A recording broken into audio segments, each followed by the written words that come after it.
Hey, what's going on, everyone? How you guys doing today? My name is Matt Jarbo. Welcome to $3 Theater. And tomorrow is a big day, especially if you're a nerd. If you're a sci-fi nerd, if you love science fiction, tomorrow is the big day. The Dune 2020, or well, probably 2021. I don't know if its release date's been pushed yet. We're probably going to find out more tomorrow. It's going to be a big controversy. But Dune is set to finally have its first full trailer. But they did preface it today with a teaser to get the jumblies activated, right? To make sure people out there who are big nerds, who are big sci-fi nerds, are going to be very happy with what they're going to see. If you happen to be a fan of the director, Denis, I cannot pronounce his last name. I swear, I try. I'm going to need it phonetically spelled out. That's what I'm going to need. That's what I'm going to need, it phonetically spelled out. But this dude's a fantastic director, and his work absolutely speaks for itself. So when I heard he was going to be handling Dune, I was like, oh, I'm on board. And this is just part one of a two-part thing. We're not going to get it all crammed into one movie. They're giving us two parts. And Warner Brothers, God bless them, in this particular situation, are doing it well. So let's take a look here at the teaser. It's really only like 40 seconds. It's not very long. It's really not that long at all, but this is what we can expect to see. We get more of. So I haven't seen this yet, so let's take a quick look here for the live reaction. Tomorrow. Fear is the mind killer. Fear is the little death that brings total obliteration. I will face my fear, and I will permit it to pass over me. Where the fear is gone, there will be nothing. Only I will remain.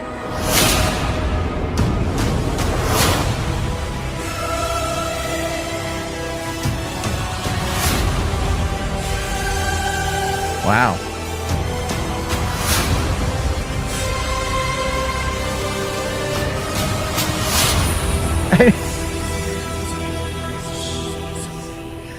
So that's the trailer. That's all it is. It's very quick. I mean, let me just kind of go through on this stuff here then. Okay, so we get a good look here at everyone, starting with, I believe that's Brolin. Then we get Zendaya. And then I don't know who that is. And then it's Timothée Chalamet.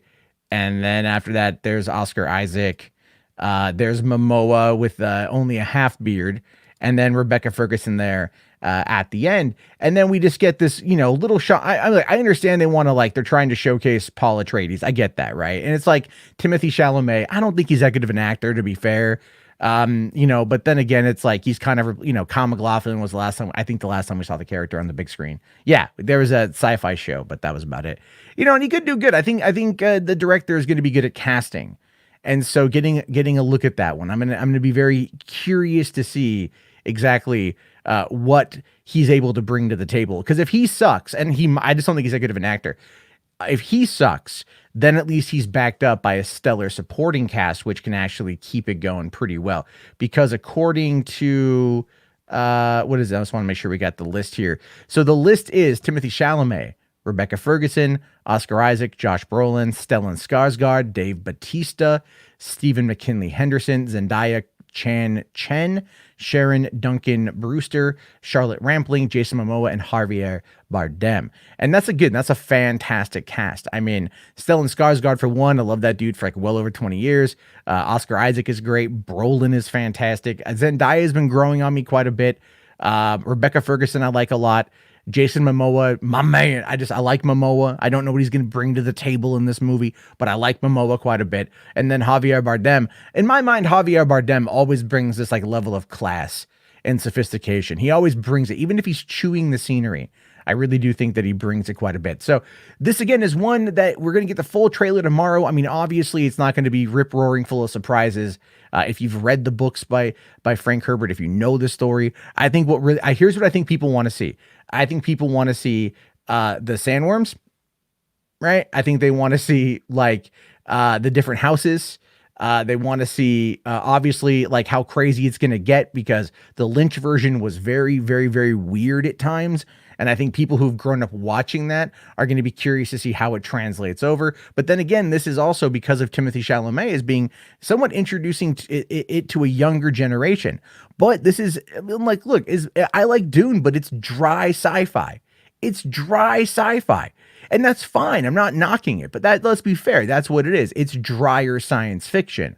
It's more in depth. It's more involved. There's a lot of politics there. Will they be able, and by they, I mean the director, will he be able to make it to where it is stylistic and sexy while also compelling and interesting? I know that Warner Brothers probably doesn't realize, or probably isn't going into Dune thinking it's going to be a $1 billion movie. I would estimate high 400s, low 500s, maybe. That would be really about it. And I say that because this is a filmmaker driven property, and Warner's loves doing that, but they want the accolades, they want the awards, and that would be why they would want to do this. But they've also said they're going to do I think the Daughters of Arrakis or whatever it was. I forget. They're doing some Daughters of Dune or whatever the hell it is, some show for HBO Max, of which there's been no real new information on. So hopefully they'll give us something new on that coming up here pretty soon.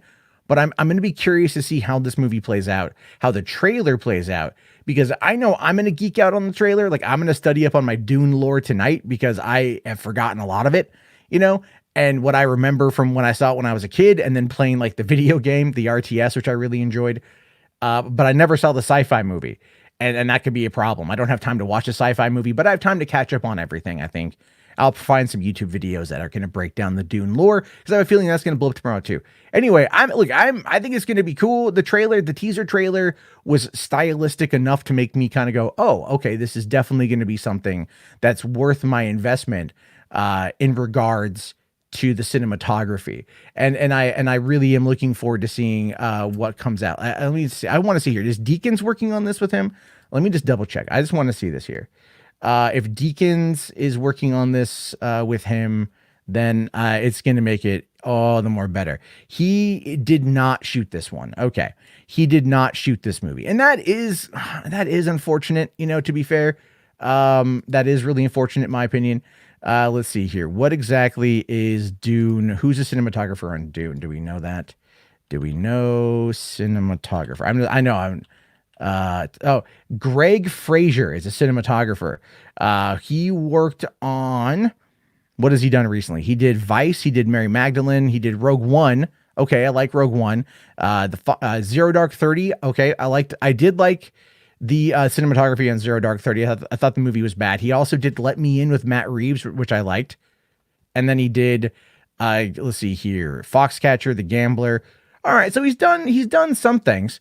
And apparently he was a cinematographer on 3 episodes of The Mandalorian last year. So that should be fascinating to see how that whole thing plays out. But in the meantime, I want to hear your thoughts. I want to hear your opinions. Let me know down in the comment section, or keep this conversation going by heading over to facebook.com/groups/$3 Theater. I'm trying to build that up because YouTube barely promotes anything anymore, and that sucks. And I'll talk to you guys later. Have yourself a great day. Thank you again for watching, and peace out.